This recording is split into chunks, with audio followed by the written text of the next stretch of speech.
muito feliz da nossa palestrante ter aceito o nosso convite, doutora Tatiana Reis, ginecologista. A casa é sua, muito obrigado pela aceite. Doutora Tatiana.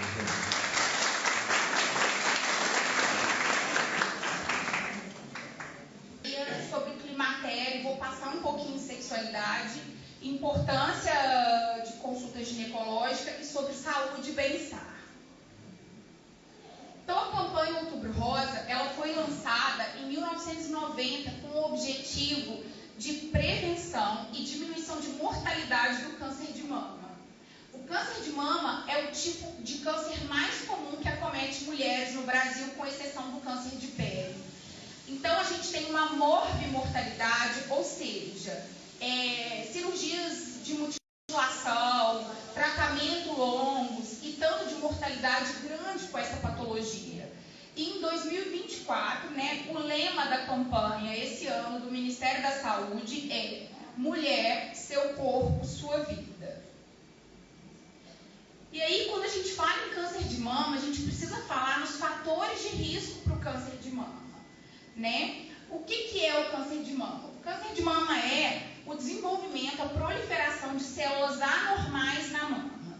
E o principal fator de risco para que isso aconteça é o envelhecimento. Então, na medida em que a gente vai fazendo aniversário, aumenta o risco de ter câncer de mama.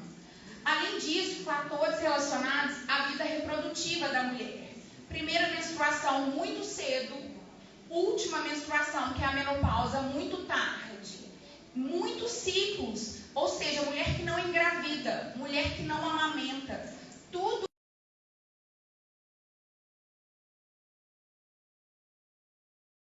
de mama, principalmente pelo lado materno, é fator de risco. Consumo de álcool em excesso. Aqui a gente não está falando de quem toma uma taça de vinho no final de semana ou uma cervejinha. A gente está falando de excesso. Excesso de peso e atividade física insuficiente. A OMS preconiza pelo menos 30 minutos de atividade física por 5 vezes na semana. Isso dá 150 minutos de atividade física por semana. Exposição frequente à radiação ionizante. Aqui, gente, não é exposição a fazer uma radiografia de dente, fazer exposição à mamografia uma vez por ano, ou raio-x de braço, não. É aquela pessoa que fica exposta ali à radiação mesmo. E aí aqui a gente tem que estar atento aos sinais do câncer de mama. O objetivo, tanto do Outubro Rosa quanto nosso, do ginecologista, é fazer diagnóstico antes que a gente tenha esses sinais. Por quê? Porque se a gente fizer diagnóstico antes de ter esses sinais, significa que a gente pegou a doença bem no inicinho. Então, a chance de cura é muito maior. Mas, vamos supor que vocês fujam do consultório ginecológico, que vocês fiquem tempo sem fazer os exames de rotina de vocês, fiquem atentos a esses sinais. Sinais de nodulação. Normalmente, câncer de mama, quando é câncer, é um nódulo duro, irregular, ele não é móvel na hora que a gente palpa a mama, ele está enraizado mesmo, a gente sente isso. Quando a gente olha as mamas no espelho, a gente percebe uma assimetria, uma diferença, tanto de tamanho quanto de aspecto, entre uma mama e outra. Qualquer alteração de mamilo, inversão, seu mamilo não era invertido e de repente ficou invertido. Desvio, aquele mamilo que ele era às vezes apontado para frente ficou meio lateralizado. Ou descarga papilar, que é aquela secreção que sai pelo mamilo quando aperta. Ou uma secreção sanguínea, ou marronzinha, ou aquela água de rocha que a gente fala, que é aquela secreção transparente. E alteração no aspecto da pele. Aquela pele que parece que está inflamada, inchada, vermelha, quente. Isso também é sinal de processo inflamatório e pode estar relacionado a câncer de mama. E aí, quando a gente fala em exame do Outubro Rosa, em exame de rastreio para câncer de mama, a gente só tem um exame que é capaz de diminuir a morbimortalidade pelo câncer, que é a mamografia. Todos os dias eu tenho alguém, alguma mulher que vira para mim e fala assim: mas Tatiana, eu não posso fazer ultrassom? Mamografia faz a minha mama doer. Não, gente, não pode. Exame de rastreio de câncer de mama é mamografia. Ultrassom de mama e axila, ressonância, são exames complementares. Quando a gente vai pedir? Quando a mamografia não é conclusiva. Quando a mamografia não é satisfatória para me sugerir o que é aquilo ali na mama. Aí a gente vai completar o rastreio, a gente vai completar o diagnóstico com esses outros exames. Tá tudo bem? Tudo bem. E aí, gente, aqui eu só tô querendo mostrar para vocês a importância que é vocês visitarem um ginecologista. Além do câncer de mama como o primeiro tipo de câncer que acomete mulheres, a gente tem o câncer de colo de útero, que é um câncer causado pelo HPV, que é um vírus transmitido sexualmente. Ele é o terceiro tipo de câncer mais comum em mulheres. Ele fica atrás do câncer de cólon, que é o intestino. Sendo que o câncer de colo de útero, olha só que barbaridade, ele é 100% prevenível. Ou seja, se a gente tiver uma saúde boa, se a gente tiver um sistema de saúde competente, em que se rastreie mulheres, em que se vacine mulheres, ele é 100% prevenível. Tá? Então, é causado por uma IST, uma infecção sexualmente transmissível, que é o HPV, e existe uma vacina extremamente eficaz contra o HPV, que automaticamente previne o câncer de colo de útero. Além disso, a gente tem pertinho o câncer de endométrio, que é o câncer de corpo de útero, e câncer de ovário. Sendo que o câncer de ovário, de todos os cânceres ginecológicos, é o de pior impacto, é o de pior prognóstico. Então, gente, Tatiana veio aqui só falar de câncer? Não, eu vim aqui mostrar para vocês a importância que é vocês irem ao ginecologista. Por quê? Porque desses todos os tipos de câncer que eu falei para vocês, são completamente preveníveis e curáveis se tiver um diagnóstico precoce. Não vou ficar falando dessa tabela, mas é só para mostrar para vocês a ordem dos cânceres. Então, entre os principais cânceres que acometem mulheres, nós temos os cânceres que são preveníveis e diagnosticados precocemente em uma consulta de rotina ginecológica, que é o câncer de mama, o câncer de colo de útero, o câncer de corpo de útero, que é o endométrio, e o câncer de ovário. E aí aqui eu vou explicar um pouquinho para vocês sobre o corpo de vocês, sobre a anatomia de vocês. Eu não sei se vocês, aqui a gente tem uma faixa etária acima de 40, 50, não é isso? Eu não sei se vocês têm a curiosidade, mais um pouquinho, de se olharem no espelho, né? Porque o que eu vejo é que hoje as meninas mais novas que eu atendo são muito empoderadas. E elas conhecem isso aqui de cor e salteado. Mas de como falar não ocupa espaço, né? Não paga, eu vou falar para vocês. Então aqui a gente tem uma anatomia externa da vulva, né? Em que a gente tem o clitóris. O clitóris é um órgão feminino que é análogo ao pênis. Ele é o único órgão do corpo humano que o objetivo único dele é prazer. Ele não tem nenhum outro objetivo. O objetivo dele é prazer. A gente tem grandes lábios, né? A gente tem os pequenos lábios, assim, bem romanticamente mostrando aqui para vocês. A gente tem o buraquinho do xixi, que é a uretra, né? O ósseo uretral. A gente tem o buraquinho da vagina, que é onde sai a menstruação e o bebê. E para trás aqui a gente tem o ânus. Então parece bobagem eu estar falando isso, gente, mas às vezes a gente encontra mulheres que não sabem. A gente tem 3 orifícios no nosso períneo. A gente tem buraco do xixi, buraco da vagina e o ânus, né? Então, por que isso aqui é importante? Porque se você fizer a sua higiene quando faz cocô, de trás para frente, você leva a bactéria do teu ânus, do seu intestino para a vagina, que não é a mesma bactéria. Então, a gente sempre tem que fazer a higiene de trás para frente, né? De frente para trás, isso. Para a gente não sair contaminando tudo, tá? tem a vagina. A vagina nada mais é do que um órgão elástico, oco, né? Que termina num fundo de saco. E aí a gente tem o útero. No útero a gente tem o colo do útero, lembra? Que é onde fica o terceiro principal tipo de câncer em mulheres. Que é aqui que a gente vai colher o preventivo.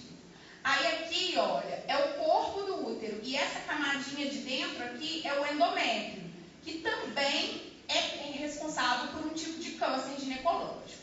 A gente tem as trompas e os ovários. Vamos entrar no assunto que eu acho que todo mundo quer aqui, né? Que é menopausa, climatério. E aí, gente, a gente tem que entender que são conceitos diferentes, climatério e menopausa. Climatério é fase da vida. Vamos colocar para vocês entenderem. Climatério é como se fosse um vírus, que é no período que a gente chama de transição menopausal, que é quando o ovário começa a diminuir a produção de estrogênio. Né? O que é o estrogênio? O estrogênio é um hormônio feminino. É o hormônio que dá pra gente as nossas características. Característica de distribuição de gordura corporal, que é uma cintura fina e um quadril mais largo. É o que dá a gente a característica de ter mama maior do que os homens. É o que dá a gente a característica... E o que vai acontecer? A mulher não vai ovular, automaticamente ela não vai menstruar. E assim vai sendo, até chegar à última menstruação. Por quê? Porque aí acabou mesmo. Não adianta espremer mais, porque dali não sai mais caldo.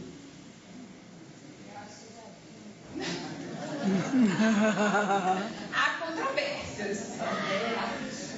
E aí, então, um dos primeiros, a mulher fica mais irritada, mais ansiosa, mais tristonha, né? Pode ter um pouco de cefaleia. As ondas de calor, né? Que é aquilo que a gente tem vontade de tirar a roupa. A gente tem hora que tá com frio, de repente vem aquele calor que começa principalmente no tronco, vem pro rosto. E a gente sente aquele calorão, né? Fica vermelha. Aí a gente tira a roupa, coloca a roupa, tira a roupa, né? E os maridos que aguentem, que lutem, né? Mas é isso mesmo que acontece.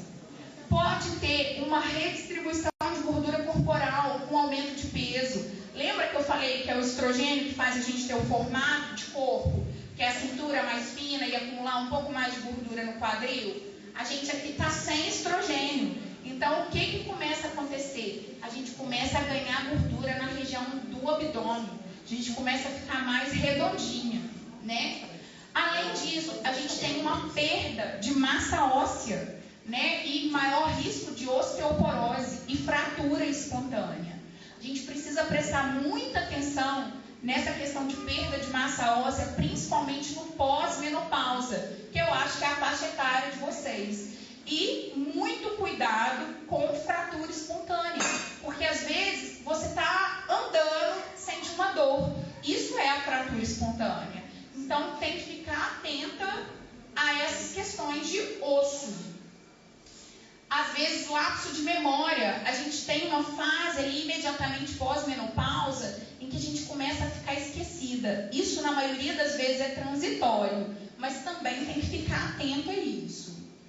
Insônia. A maioria tem um distúrbio de sono. Por quê? Porque é muito comum ter as ondas de calor de noite ou no meio da madrugada. E aí, o fogacho vai dificultar o sono.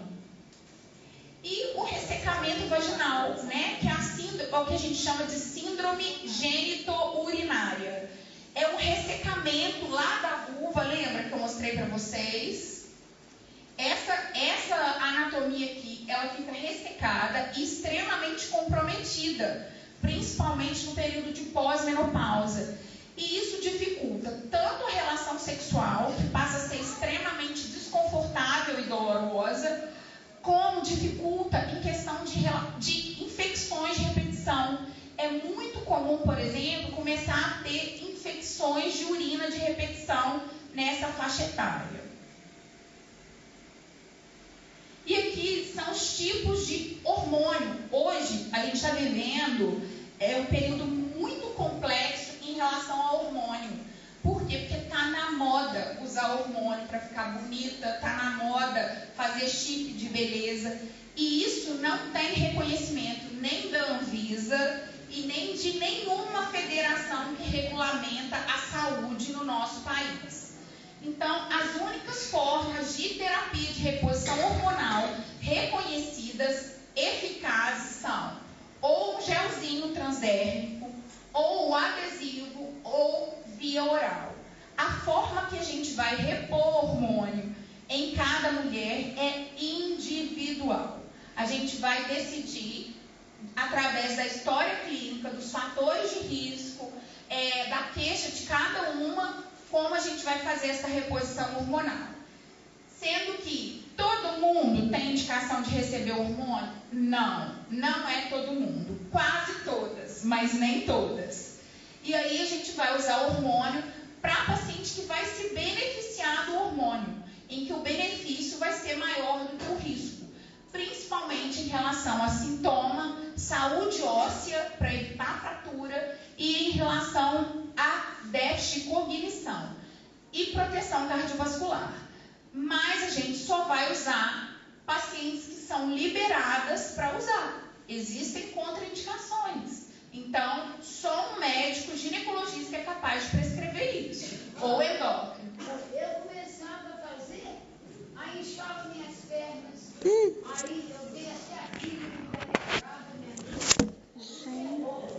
A lanceótica me tratou, eu não podia tomar. Pois é isso que eu estou falando. É para quase todas, mas não é para todas, né? É porque eu ainda tinha algum hormônio, né? Às vezes só a via que não estava bem indicada para a senhora. Se a gente trocasse, por exemplo, de oral para transdérmica, já melhoraria isso. Se a gente trocasse o hormônio, às vezes já melhoraria.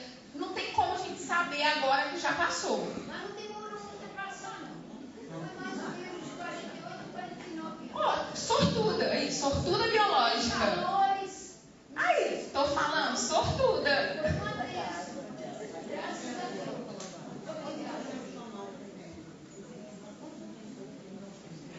Durante quanto tempo que vai usar? Essa resposta, essa pergunta é a pergunta de milhões.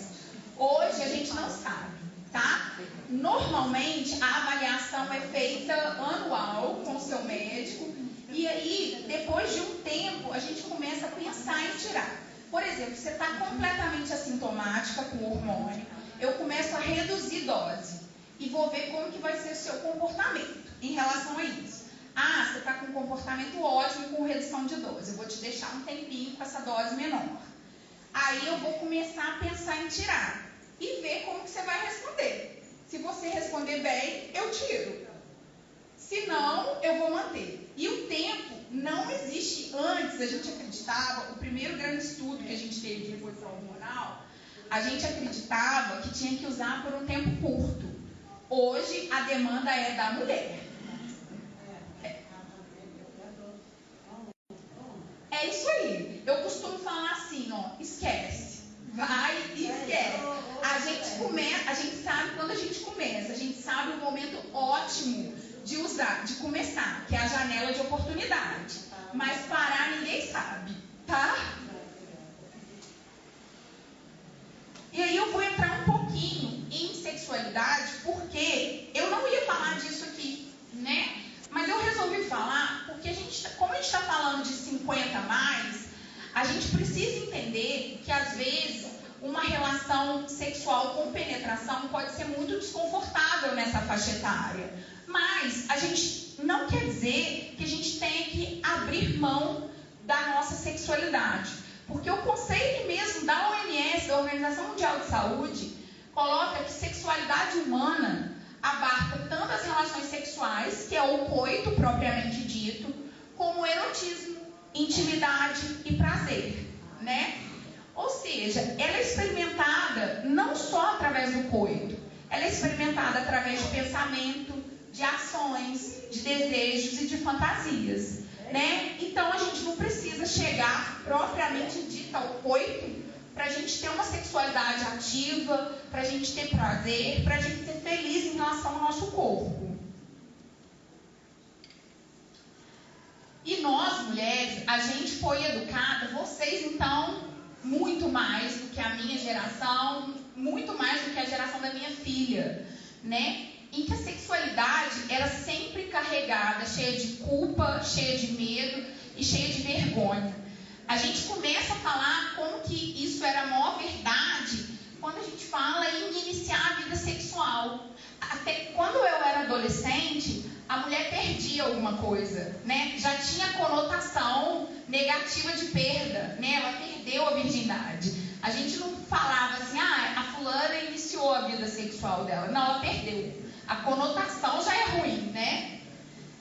E masturbação, então, eu sou capaz de contar nos dedos aqui de uma mão quem foi orientada em relação a isso, né? Porque era uma geração com mais tabu do que a minha. A minha já foi cheia de tabu, imagina de vocês, né? Sobre libido. A gente sabe que na pós-menopausa a gente tem um decréscimo de libido. Por quê? Porque a gente tem diminuição de estrogênio, que é o hormônio lá que eu falei.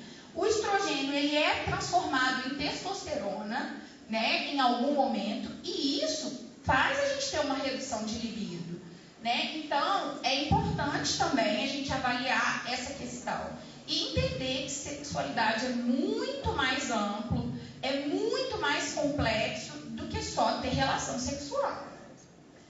E a dor na relação sexual? Lembra que eu falei? A síndrome genitorinária, o ressecamento lá da vulva e da vagina, por diminuição da produção de hormônio, gera dor na relação sexual. Quem tem dor quer transar, gente? Não quer, né? É impossível você querer ter relação sexual e ter prazer sentindo dor. Então, cabe uma conversa com a parceria aí para poder chegar num acordo em relação a isso. E aí aqui é sobre exatamente isso que eu falei com vocês. Nós crescemos na ignorância, na interdição, desapropriadas do nosso corpo e sem repertório para expressar o que sentimos e o que queremos. Eu fiz questão de falar de anatomia para vocês. Eu fiz questão de falar de sexualidade porque, igual eu falei, se com a minha geração já era difícil, imagina de vocês. Em que a gente não conhecia o nosso corpo, a gente não sabia dar nome para o nosso corpo. Hoje eu tenho uma menina de 5 anos que ela fala que ela tem uma vulva, né? É completamente diferente da época de vocês e da minha. Eu tenho 43 anos. Então, imagino para vocês. E aí vamos falar da visita a mim todo ano, né? Conhecimento é poder. Então, por isso que a gente falou sobre isso tudo aqui hoje. E conhecer os nossos corpos é muito importante. Por quê? Para ter repertório, para a gente conseguir conversar sobre ele, para a gente chegar no médico e saber falar onde que está incomodando. Eu tenho paciente que vira para mim e fala assim, eu estou com um incômodo lá embaixo. Lá embaixo aonde? Né? Me explica direito isso aí. Me dá o nome disso aí. Né? Parece bobagem, gente. Não é que eu me importe que vocês falem assim, não. Mas olha só como que é difícil até de nomear onde está incômodo, aonde está desconfortável. Então, assim, olha, eu tô com dor lá no... Tem hora que eu falo assim, tá sangrando, mas tá sangrando aonde? No buraco do xixi ou no buraco da vagina? Ficou me olhando assim, ó. Então, assim, precisa entender isso, né? Precisa saber onde está desconfortável, precisa saber dar nome para isso. Ah, tem problema eu falar que estou com desconforto na pepeca? Não, deixa que você saiba se fazer entender, né? Explique, que você tenha repertório para falar isso. Ou falar com o parceiro, olha, eu gosto que coloque a mão em tal lugar, tem que explicar onde. No clitóris que eu gosto que coloque a mão, né? É ali que eu gosto de ser acariciada. Então precisa ter repertório para poder conseguir conversar, para poder conseguir dar nome. E aí aqui a gente está falando de prevenção. Prevenção de câncer de colo de útero, através do Papa Nicolau, colheu preventivo. Isso deve ser feito de 25 anos até 65 anos. Então, precisa colher preventivo. 65 anos é o limite máximo, desde que tenha um último preventivo normal. Ou seja, se vocês chegarem para mim com 66 anos e não tiverem preventivo nos últimos 3 anos, eu vou colher um preventivo. Porque eu não sei se estava tudo bem. Então, precisa ter um último exame normal. Mamografia. Mamografia é anual, gente. Não tem discussão. Ai, mas lá no posto de saúde fala que pode ser feita a cada 2, 3 anos. Anual, tá? E aí aqui a gente precisa falar de qualidade de vida e de longevidade. A OMS fala, vou repetir, hein? Pelo menos 150 minutos de atividade física semanais. Sendo que precisa fazer atividade de força, ganhar músculo, musculação. Não dá, principalmente mulher, não dá para negociar isso. Isso é para a gente envelhecer com dignidade, conseguindo fazer cocô. Por quê? Porque se não fizer atividade física anaeróbia, musculação, não vai ter força no abdômen, nem para conseguir fazer cocô quando o cocô está mais duro. Então, é para envelhecer com dignidade. Não é para ficar gostosa igual a Graciane, é para envelhecer com dignidade. Então, se eu tiver que deixar um resumo aqui, vamos falar. Precisa fazer uma consulta ginecológica anual, precisa fazer musculação e precisa comer bem. Comer bem significa comida feita em casa e não ultraprocessados, ok? Chega aqui mais perto.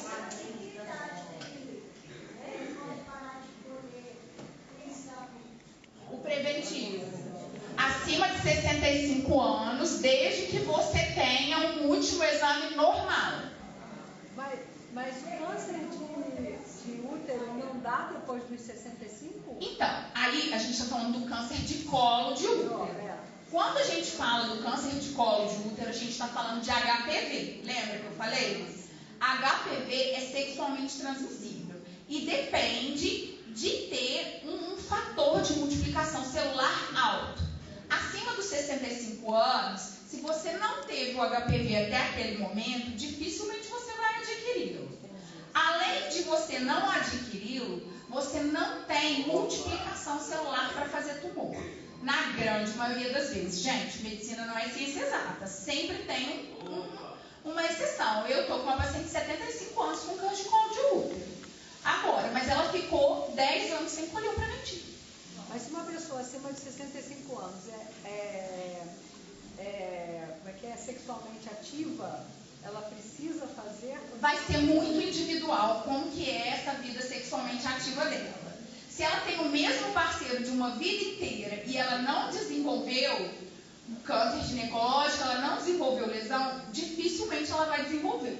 Então, isso, gente, é uma estatística. É o Ministério da Saúde que coloca essa estatística. Mas a gente tem que pensar que sempre os casos são individuais.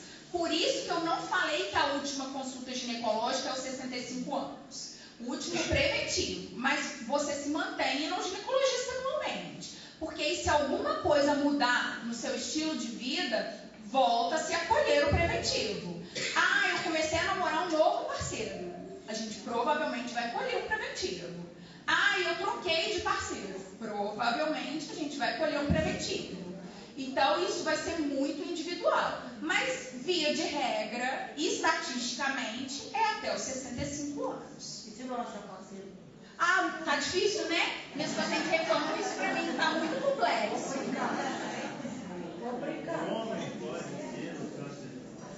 Pode. É mais raro, mas pode. Olha só, a gente não faz rastreio de câncer de mama em homem. Não faz. Nem com história familiar positiva. No homem, como é raríssimo, normalmente espera ter manifestação clínica. Tá? E aí, gente, quando a gente fala em bem-estar, a gente fala de felicidade. E aí a gente fala exatamente do que vocês estão buscando aqui hoje, né? Buscar estarem com pessoas que vocês gostam, escutar uma boa música, sair para dançar, namorar, ir no cinema, ir a um teatro, fazer um skincare, se for o caso. Aí é muito individual, cada um gosta de fazer uma coisa. E tem que buscar... Traduz em português o skincare. Skincare, fazer aquela limpezona de pele, passar hidratante, né? Ir ao cabeleireiro fazer as unhas. A gente tem uma manicure maravilhosa aqui com a gente, né? Então, assim, é individual. Cada um vai buscar o que dá prazer, né? Eu, por exemplo, eu adoro ler. Então, eu sempre estou com um livro na mão. Eu adoro tomar vinho. Né? Eu gosto de fazer unha, arrumar o cabelo. Então, é buscar o que faz de vocês as mulheres espetaculares que vocês são. Então, vou terminar falando de novo que vocês não devem competir entre vocês. Vocês são da geração que ainda era muito comum a rivalidade feminina. Porque na minha ainda é um pouco. A gente luta contra isso, né?